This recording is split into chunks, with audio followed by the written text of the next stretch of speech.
Good afternoon, everyone, and welcome to the final lecture in the third instalment of the LSBU Business School Professional Lecture Series. My name is Neil Hudson-Basing, delighted to be here alongside my colleague Sara, who is giving today's talk, Rethinking Sustainability in UK Universities. So thanks for joining us, Sara.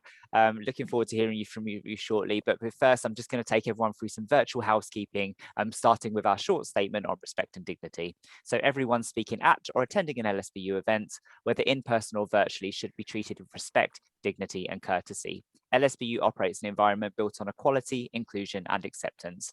We value contributions, feedbacks and comments and wish to create a space for sharing, learning, celebrating and bringing communities together.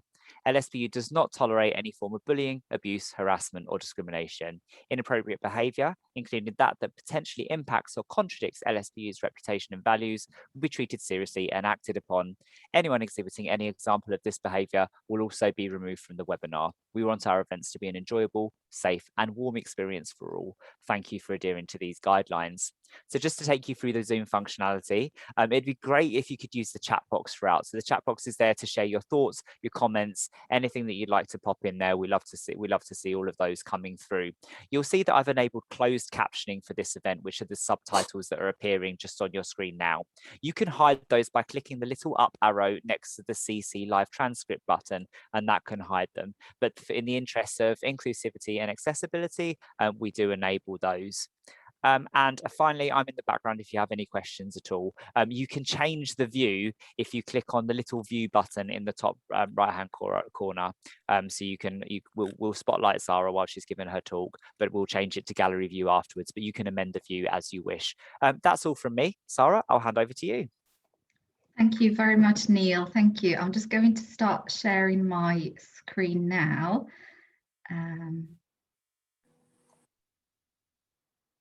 Okay.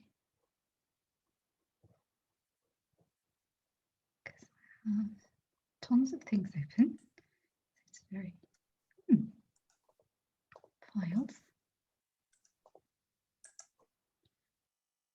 That is very different from the one that I'm used to. Have they changed the Zoom? Oh, show all windows. God, yeah, there it is. Sorry. You got it? Yeah, got it.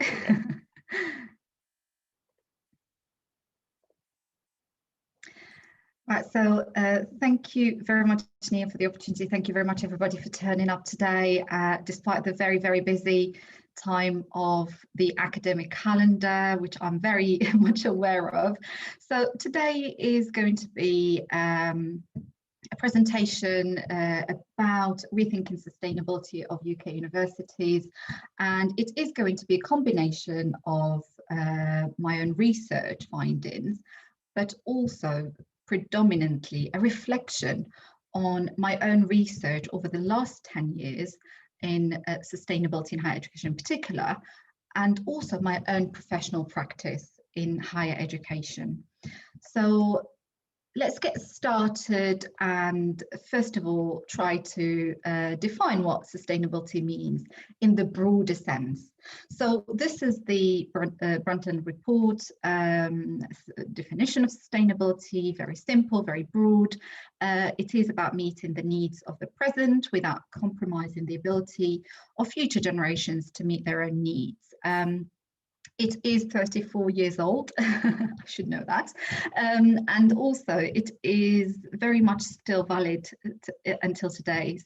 It does capture the essence of what sustainability means, in my opinion. There are so many other sustainability definitions out there, but I just chose this one because I feel that it is still relevant, and it's always good to go back to the roots of how it all started.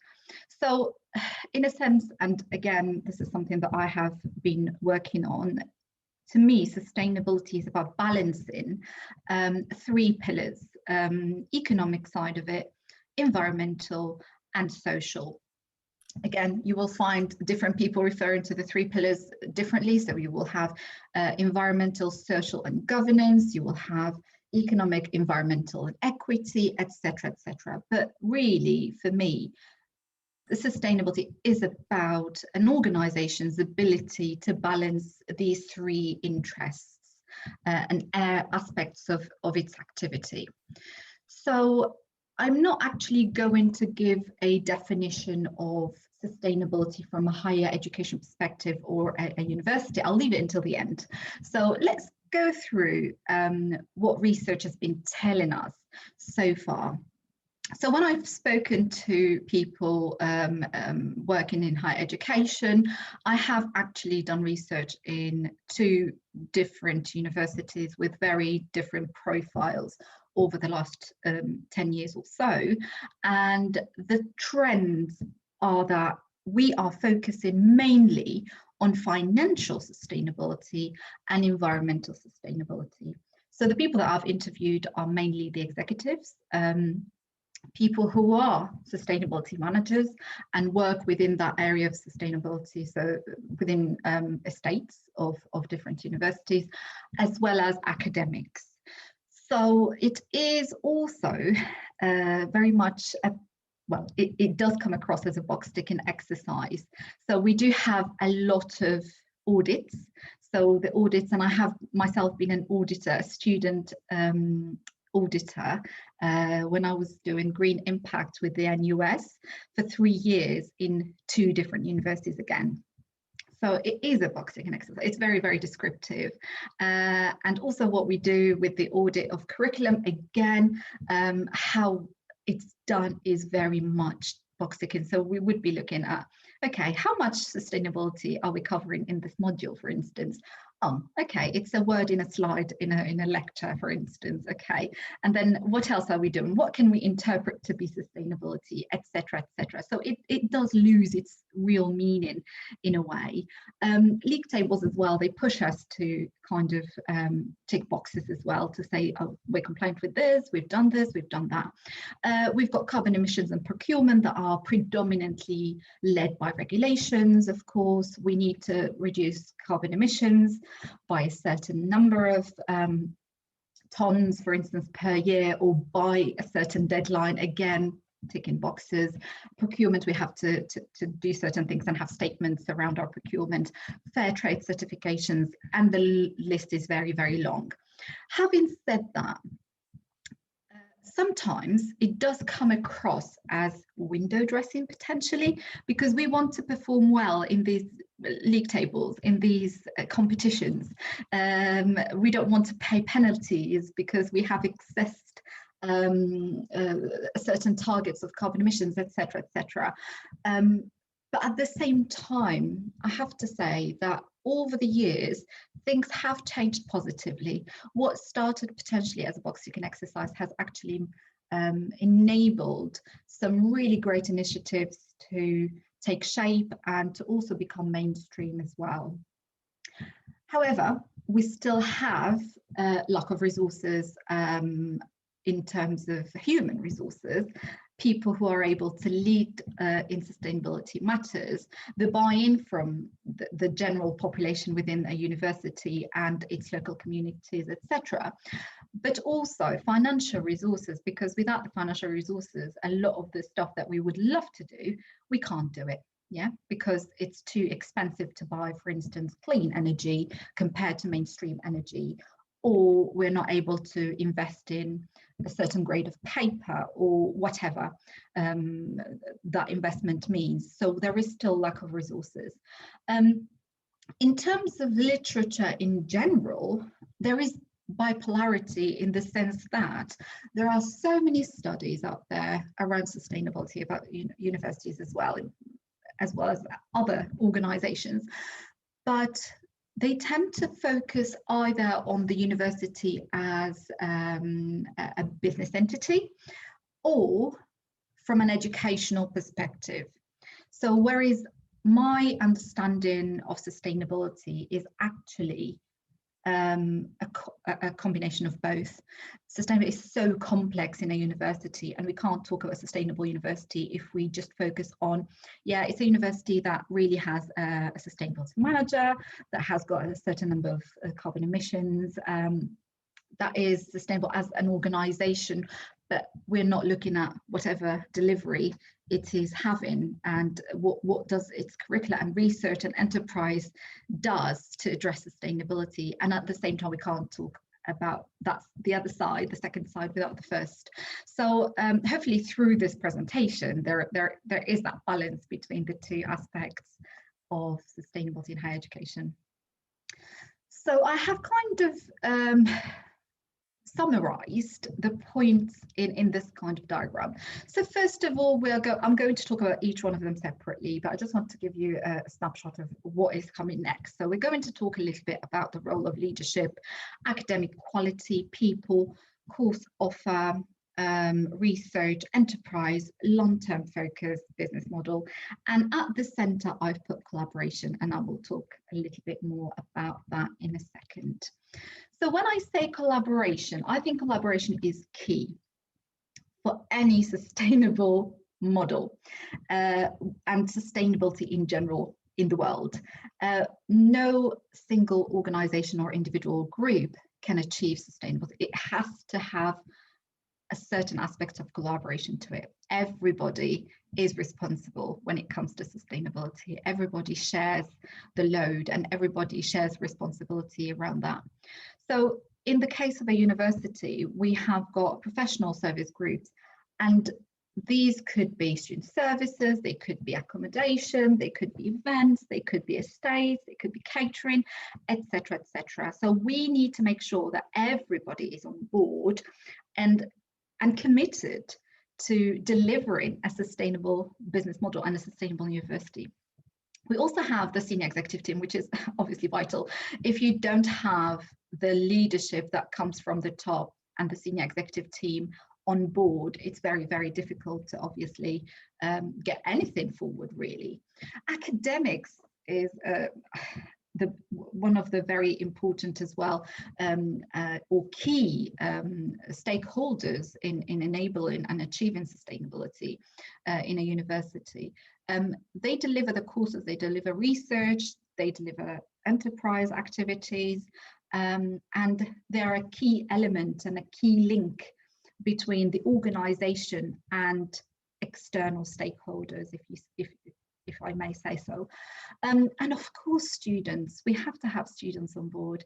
I started being involved in sustainability when I was a student, and it was through a lecturer that actually started talking about sustainability within the accounting discipline. And that actually prompted me to do a little bit more research into the topic.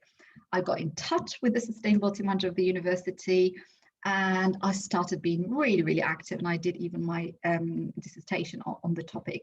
So I think we need to really highlight the power of academics and students. And here I am today doing even more and more and trying to share the message around sustainability. So I think it's very, very important to engage students and to bring them on board and empower them, because probably students do not feel maybe that way. So I think it's empowering them. Leadership, I've already touched on this a little bit in the previous slide, in the sense that we need to have the senior executive team, the board of governors on board, okay, and they need to support and endorse this. Having a clear strategy and also resources to back its implementation. A clear strategy that encompasses SDGs and, you know, mentions sustainability here and there is not enough. So it needs resources to implement it. We need to have clear channels monitoring progress of initiatives and the implementation of the strategy. And also we need to have a clear performance evaluation. So I'm not for a coercive approach. I'm always for reward and support. So rewarding those who have, you know, done great jobs, maybe shouting out about what the great initiatives that have been done, maybe going above and beyond, etc. But supporting people who have not necessarily achieved what they're supposed to be achieving in terms of those initiatives, and look and having a discussion about what can we do more to support you achieve whatever you need to achieve. Academic quality. And what is a university without academic quality? If we don't maintain academic standards, then we will not be able to operate in the long run. We will not be able to sustain ourselves in the long run. So universities, as you probably know already, are bound by guidance from the QAA and also regulated by the Office for Students now. Previously, it was HEFCE, the Higher Education Funding Council for England. So it is very, very important that we make sure that what we deliver is of the highest quality, of the highest standards. We have processes and procedures to ensure that whatever our students work is actually of the right standard, the marking is fair, the marking is consistent, the assessment criteria are clear. We have got a very clear internal moderation process, external examiners who are able to be as independent as they can be and provide real feedback onto the quality of the delivery and the processes as well. So it's not just the output, it's actually the processes that back that quality. Obviously, that will have a reputational repercussion and also degree awarding power. So if, for instance, a university fails from a quality perspective, there are consequences, so reputational consequences, but also its ability to actually continue to award degrees. And we've seen that before happen. So in order to be sustainable, we have to maintain very high academic quality standards. We should also, within academic quality, I feel, address and make sure that our delivery, our processes are actually supporting every single student that comes through that door, virtually or physically, and make sure that we close the attainment gap. It's our ethical responsibility to do that. We have to do that. We have to make sure that we've got resources, our assessments, our support material, the way that we deliver our teaching and research, etc., actually enables our students to perform on an equal ground. So everybody has the same opportunities to perform to the best of their ability. Also catering for a diverse student population. And I think it is very, very important having a student population that is representative of the society where we live. And that is key as well to making sure that we are actually sustainable. Enabling social mobility as well. So by enabling different parts of the population to come to education, to higher education, we're enabling social mobility in that sense as well. So, are metrics and KPIs fit for purpose? And I think the slide should have been slightly later on. I don't know why it's here, but I think what we've talked about so far in terms of KPIs, in terms of big box ticking exercises, they are fit for purpose in the sense that they have started people doing things that probably weren't doing in the first place. They have also probably started diverting resources to those areas, because now that we are judged based on certain KPIs and matrices, we are able to say, okay, well, there we need some resources to back that up, to enable us to tick those boxes, for instance. And also, do we have monitoring of, after, for instance, we have reported certain result as a sector? Is there monitoring? Is there, for instance, an audit of whatever has been audited in the first place? And again, that's a question mark, and actually a question for you in the audience, for everybody in the audience to just think about it. Are they fit for purpose? Are they doing what we need them to do? Going back to those points that make up a sustainable, potentially university, I've mentioned relevance of the course offer, and it is again key, and it goes hand in hand with academic quality, in the sense that we have to make sure that our offer is relevant, constantly relevant.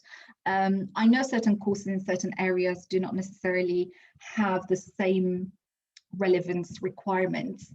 So for instance, if we're teaching history, I doubt that we need to change our curriculum every day, every 2 years or something, but it still needs to be looked at and make sure that it's relevant. So it is more appropriate for certain areas, subject areas. So for instance, in business, we have to make sure that our course offer is relevant, and we have to review it periodically.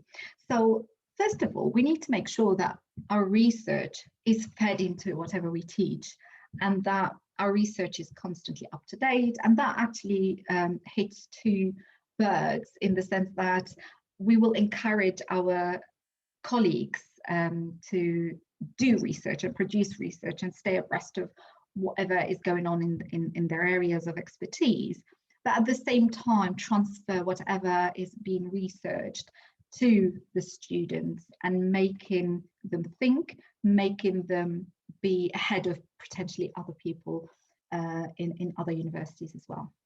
It needs to be visionary. We cannot just keep on looking backwards. We need to look forward. So when we design courses, we need to make sure that we are going to be designing courses for the future, not for today or for the last 5 years. We have to think about what skills are needed, what employability skills are needed for the future, and even shape the future in a way or another. And that is, I think, the role of universities. It's actually shaping the future, shaping the workforce, and be able to predict what is going to happen in the future and enable the students to have those skills. Sustainability matters as well, embedding sustainability within the core of our curricula, and not just an ad hoc basis, and just to tick a box and say that we are actually delivering sustainable, so actually make it really entrenched in whatever we deliver, and talk about sustainability in the very, very broad sense. And there is, I doubt that there is any subject out there that doesn't include sustainability in one way or another. So we have to be thinking creatively there as well. And of course, make sure that we are engaging with our employers. And again, it kind of links to the second point in the sense that we should be visionary and constantly talk out to employers and make sure that we involve them in our course design and course delivery, even course delivery in that sense. So people, and when I talk about people here, I talk mostly about staff, but we need to also think about students. So first of all, when we talk about well-being, and this is a very big topic, and I know that we have in the audience people who are from organizational development, etc. So it is really interesting to get some thoughts here as well. So well-being can be seen as some really great activities, some fancy events, etc. Things that will get our mind off the work that we have to do, maybe ways of relieving stress, etc. But I feel, and this is coming from reflection, as I said, on my own practice, but I do have access to networks. So in my role as head of division, I have been able to network with people from across the UK who are also heads of divisions or departments, and also people who are deans, provosts, and I have a network of academic friends in other universities as well. So it is very apparent that well-being, the causes of the lack of well-being potentially are not necessarily addressed. So it is about making a reasonable workload, and I think this needs to be reviewed. Potentially what was a reasonable workload 10 years ago, or even last year before the pandemic, is no longer the same as we have been working through the pandemic. So rethinking, what does a reasonable workload mean? To avoid burnout, we don't want people to burn out. A lot of people are actually going through very, very stressful periods across the sector, minimizing absenteeism and also avoiding low performance. People will be dragging and they will lose interest in whatever jobs that they're doing, and that's not sustainable. Relevant workloads, and I think it's so important that we match people's capabilities, interests, values to whatever roles they are delivering. We're all driven by students, delivering high quality education. That's something that we all share, but some people would probably benefit more from research, and that's where their heart is. People may be delivering more teaching, etc. I am fully aware that this is not always easy. It's a really, really difficult job to do, actually, to make sure that the workload is relevant to individuals. We do have roles, we do have posts, and we do have tasks to be done, and we have a very limited amount of people to do it. So we have to, but it's so important that we can address it as much as possible and have those discussions with staff about what really motivates you, and what do you want to do, and how can we help you flourish? Because that will again increase the performance. If somebody is doing something that they're really passionate about and they feel that this is matching my capabilities, my skills, my long-term goals from a career perspective, then actually everybody's going to be winning. Professional development, enabling professional development. We have to do that from an ethical perspective. When we take on people, when we recruit staff, we have to make sure that we give them the opportunities to develop rather than stagnate. That's not going to help. Yes, it does require resources, but that is an essential investment in staff. It motivates them. It keeps them engaged as well, and to some extent loyal as well to our institution.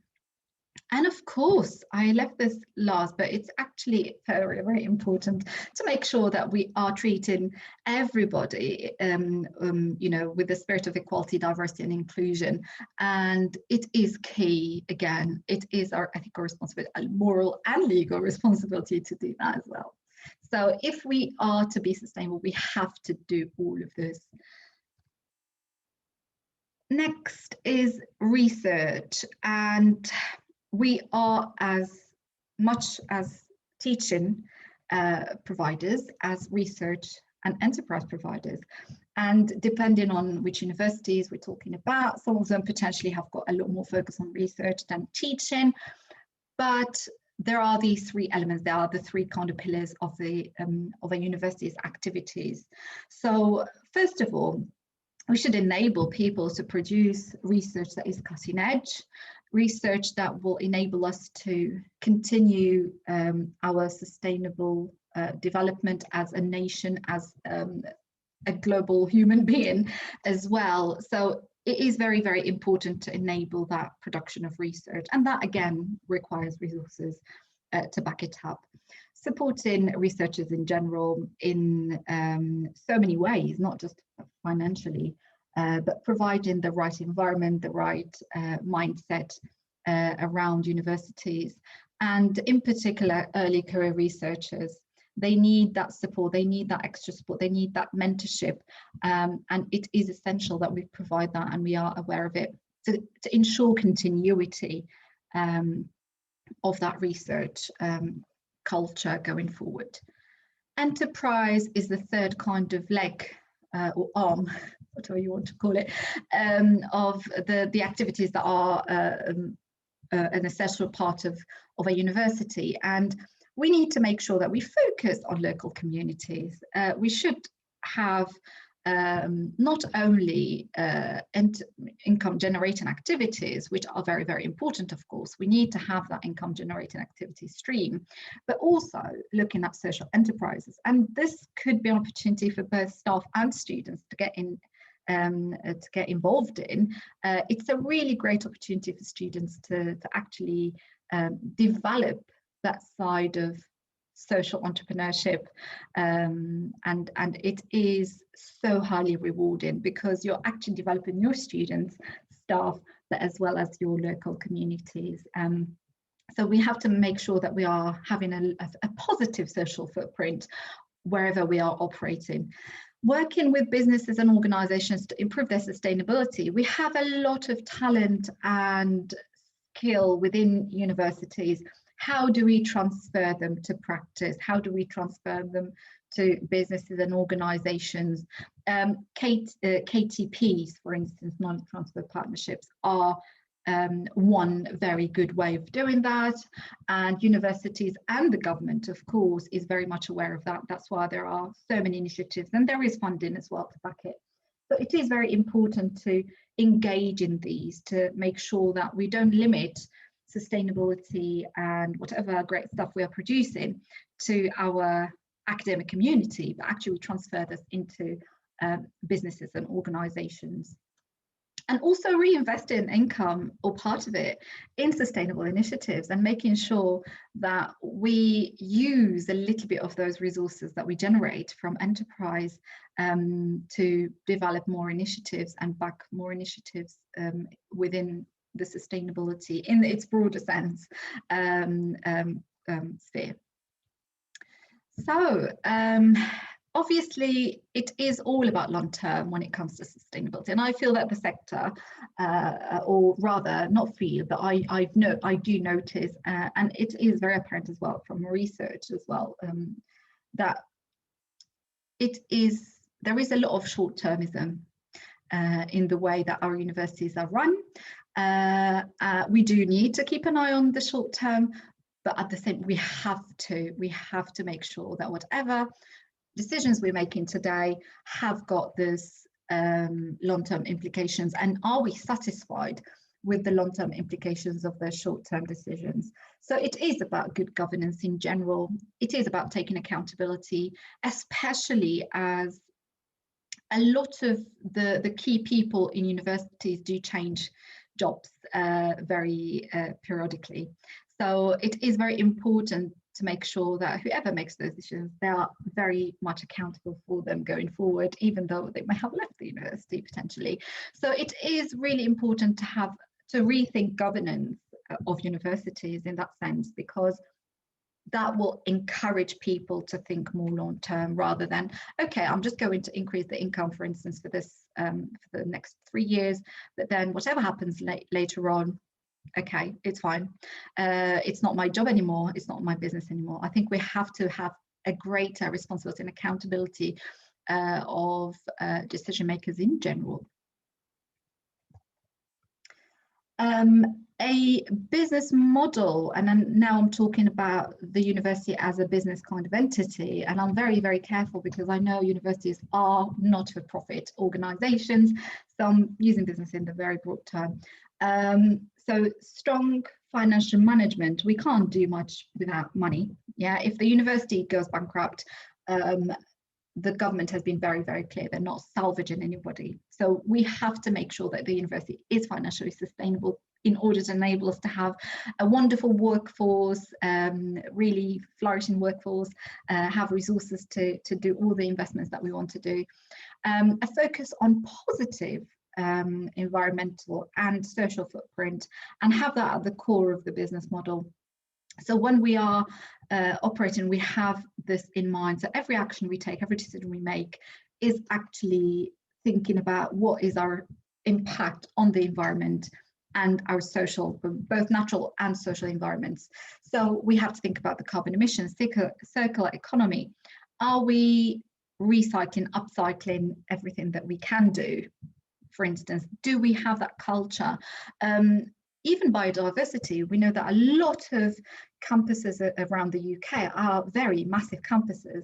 And I know that potentially in certain areas it's very limited, but some people have got, some campuses have got massive grounds whereby probably they have a very big impact on the biodiversity of their campuses. And I think it is also feasible to think about biodiversity even within city centres and town centres, when the campuses are much more buildings more than anything else.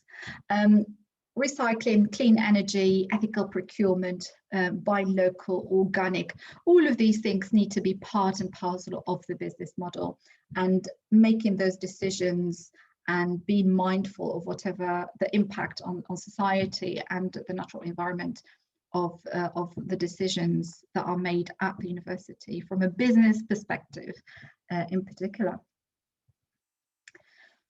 So what is a sustainable university then? So I think I have written a few words here, but I'm very much interested in what everybody thinks is a sustainable university.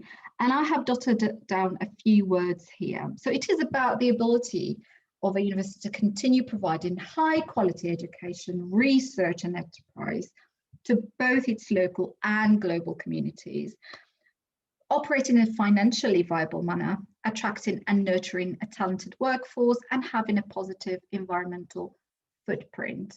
It kind of encompasses everything that I have covered so far, but at the same time, I'm very aware that this is so broad. So it is interesting, it would be interesting to actually see what the thoughts of the audience are.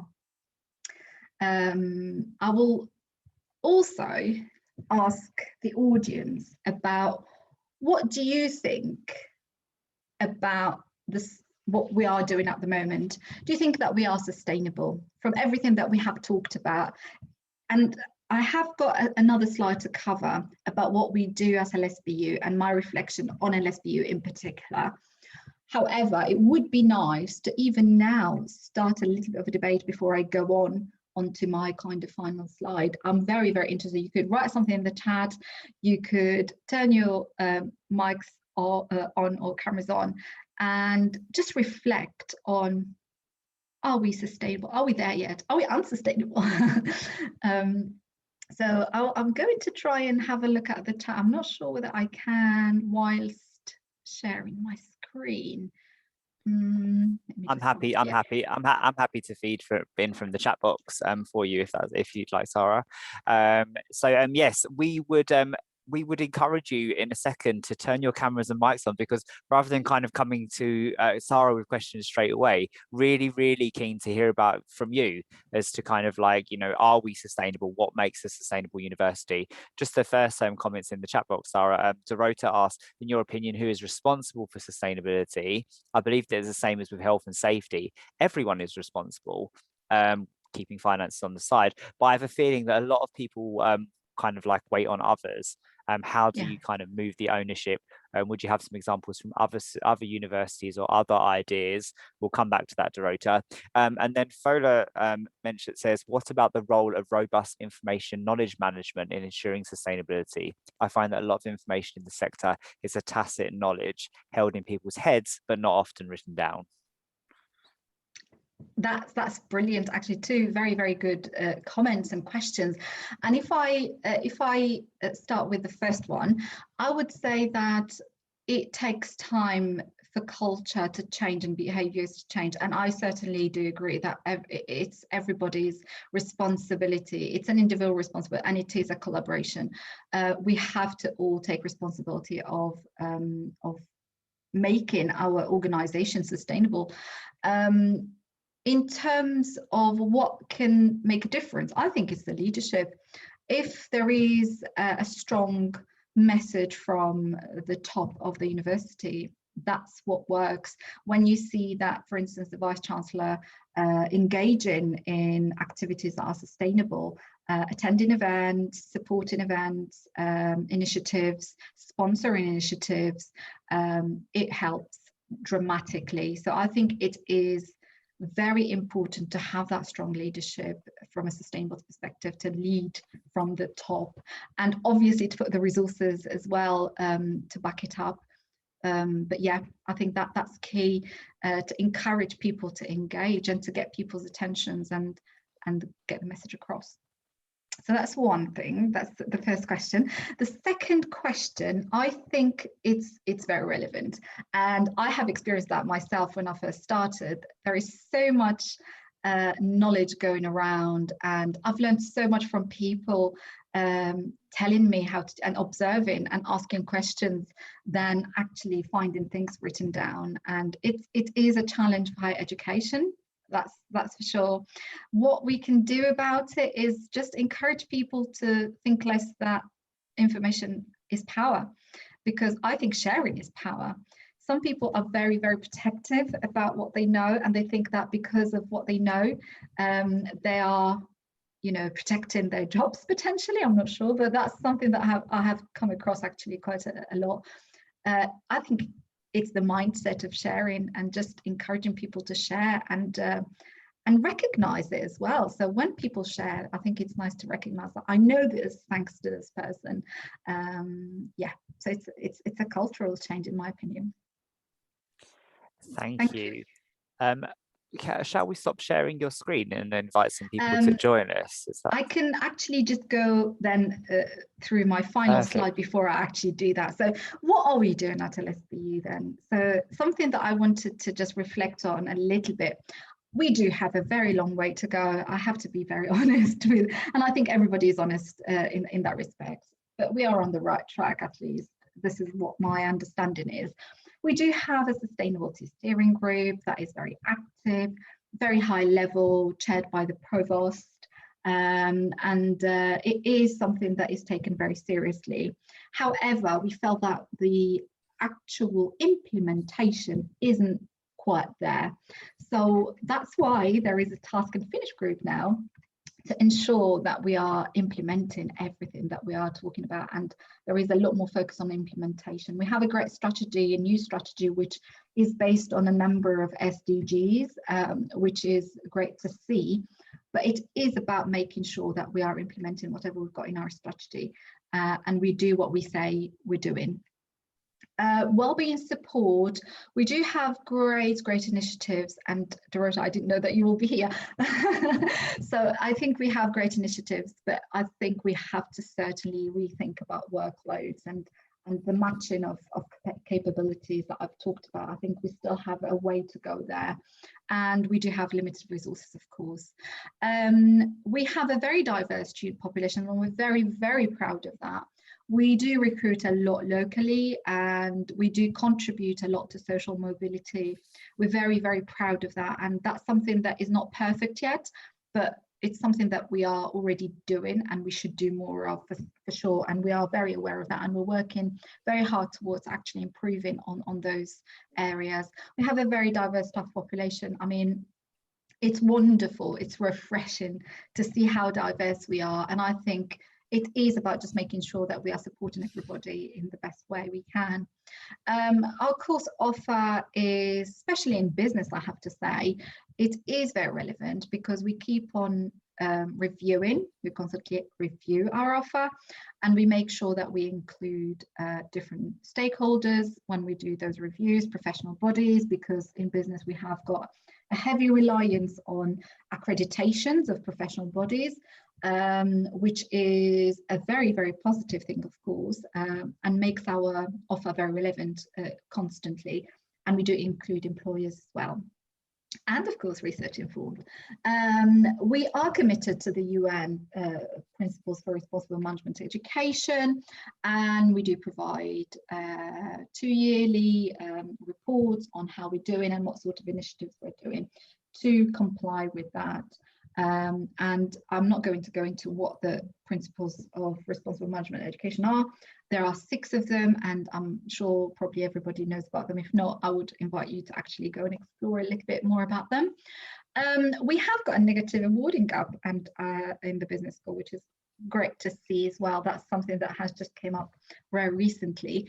So it is absolutely amazing to see that we are actually able to support those diverse students that come through the door, and we are transforming their lives and enabling them to actually perform despite everything else that is going on in their lives.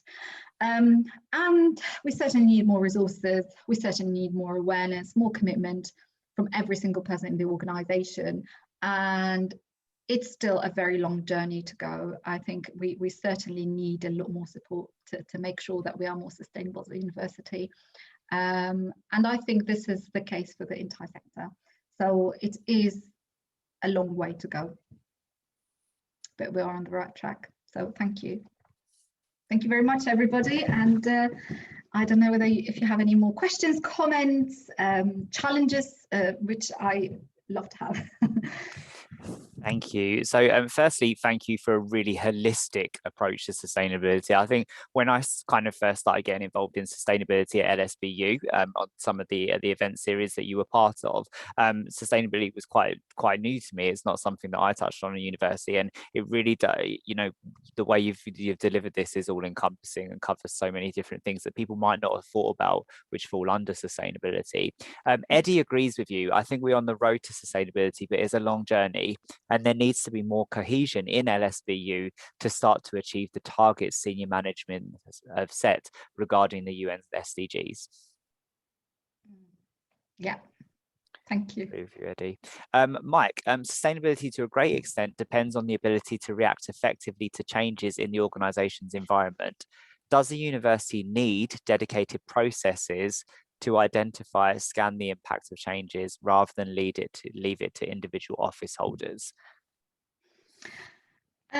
Yes, I think we have. Do we have that within the university? Actually, I do not really know, but I think it is a very valid point, and it is about being able to capture what's going on. And I think, I mean, it depends really on certain areas, because universities, they provide education in so many different sectors and areas, and they all develop at different rates in different ways. So I think maybe within faculties, having that responsibility well, shared potentially by a number of people, key people at the very top, it's actually quite useful. Hello, am I still here? Yep, you are. Sorry. If Yes. you'd like to ask Sara a live question, please do feel free to pop your camera on, or your mic, whichever you like. Sorry, I just coming back on what Sarah said. The only thing is, I think it's right. We're a very complex organisation, so we can't talk about one particular process for scanning. It needs to take place at different levels within the organisation. And you're quite right, the faculty level might be the appropriate one. Thank you. Thank you very much, Mike. Thank you. And I think we're doing that to a certain extent, not even at the faculty, at the course level, because even in business, we're offering business management, we're offering accounting, finance and marketing. They're all very, very different. And I think we all do that through CPD to a certain extent. We all engage in events that are organised by professional bodies, for instance.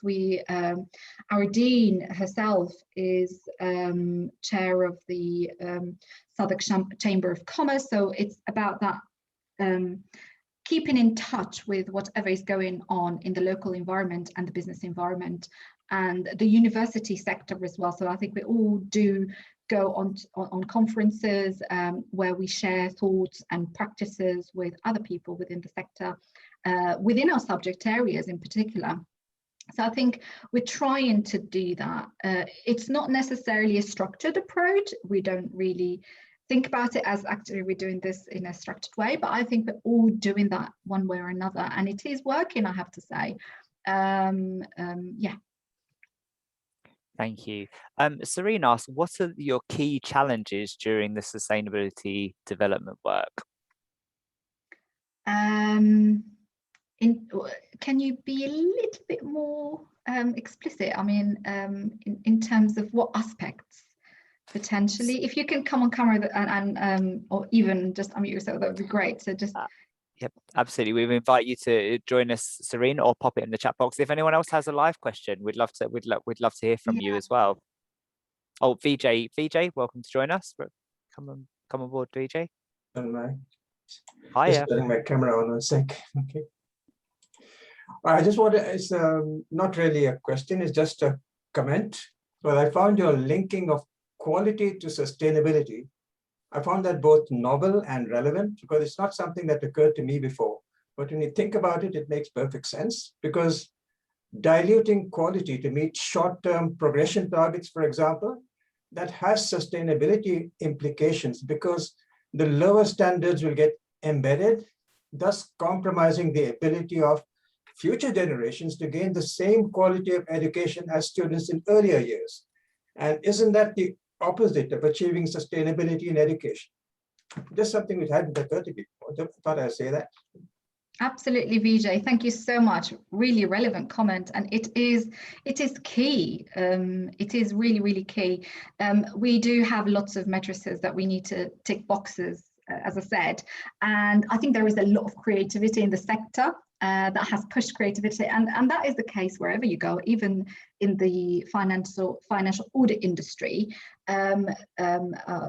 When companies are reporting their accounts, etc., that pushes a lot of creativity. So I'll leave it there. Thank you. Thank you. Dorota, we'd like to invite you to join us. Hi. Hi, I just want to really comment, because thank you very much for looking at the sustainability so holistically, because majority of people would think what I thought some time ago, that sustainability is ecology, not the pollution and all of that stuff, while it's so much more, and that needs engagement of everyone. So as you mentioned, like my team is putting, my colleagues from Wellbeing, they put in a lot of events, but we have to also remember that you can attend hundreds of events, for example, on well-being, but until you start looking after yourself, that's not going to change anything. So that's why it was my comment / question at the beginning, that I think we all need to take an ownership and try to make changes. And sometimes, like when we feel that, I don't know, if it's too much work, it's also a conversation with your manager. Maybe there are some ways to make it better, but because we don't speak to manager being too focused on the work and just going forward, that make influence, you know, how we feel and how sustainable we are, and just not to let ourselves to break down. It's so a thank really, you for really this good holistic comment. It's a great comment, Dorota. Absolutely. Yeah, it's a great thing to actually think about. It is a personal responsibility, as you say. It's what we do with it. It's what people do with it. But the fact is that that is a sense across the sector that well-being is still, again, it's something that we are still working on.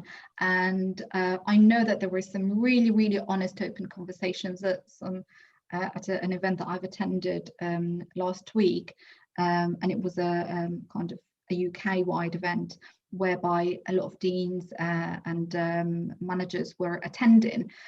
There was a very open and honest discussion about what we can do really to improve well-being in general, because sometimes people feel, yeah, you know, that there is a lot of work, but then it needs to be done. Yes, I want to look after myself, for instance, but then there are certain things that need to be done. I think it's a conversation that we certainly need to have. And the point that you've made is actually a really, really good point, and should start that discussion as well, in my opinion, around how can we make those discussions about workloads, etc., more mainstream, and how we can make them more fruitful. Thank you so much. Thank you. Sara, how can we make them less overwhelming? Because it's such a lot to take on board. What do you mean, those conversations? Just the sheer amount of topics and issues covered in the sustainability goals. I mean, Naihos, I hope I pronounced that right, says, no, sorry, it was Fola. The challenge is keeping people engaged in the sustainability agenda, because outcomes can be more long-term, but also there's such a lot to do. I think it's taking it at bite size, and once you start thinking in a sustainability way, you actually start seeing it everywhere, and you start thinking about the consequences of every action that you have on the world and the environment and the future generations, and even your future self. I think it's a mindset, and once we start adopting it, it just becomes part of, you know, who we are. And I think that's really what I would say. And it is so diverse, but I think everybody has got power to engage in those and to do their bit, really. Yep. And as you said earlier, we can all do our bit, you know, academics, professional service staff, students, and everyone is, and it's about kind of like talking about what you're doing as well.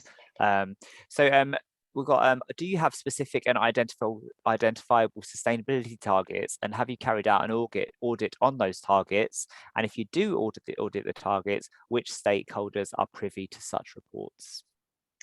Well, we do have a sustainability webpage, and we do have sustainability targets in various aspects of sustainability, because it can't just say one target, or, you know, sustainability is very wide. We do have well-being targets, we do have environmental targets, for instance, carbon emissions, we have procurement, and we do publish reports on the website. And we do also have that principle of, the prime report, so the UN Principles for Management Education reports, which we produce every 2 years. And again, it reports on all the great initiatives that we do, and also, you know, say what our targets are for the next, for instance, 2 years, etc. And we do have audits, of course, but again, everything is normally published on the website. Thank you. I've popped a link to the sustainability pages in there, as well as some of the events that were previously held that you were part of, Sara, as well. So I popped in the YouTube links for there, which I'll share by email afterwards. We're coming up to the end of our time, Sara. Do you have any closing words of inspirations for people? I think everybody, again, just to reinforce the message that we can all do it. It is our responsibility, but also we can. Everybody has got agency. I believe in agency. Whether it's the easiest choice, easiest decision to make is a different matter, but we all have the ability to make a difference. Thank you so much. That's a great note to finish on. And there's some great comments in the chat box. Great lecture, really enjoyed it. Really informative. Have a great summer, everyone. So I'll keep those going. But Sara, thank you so much. Thank you. Thank you very much, everybody, for your engagement and for all the questions and comments and for your time. Thank you, Neil. Thank you very much. Thank you so much. Thank you.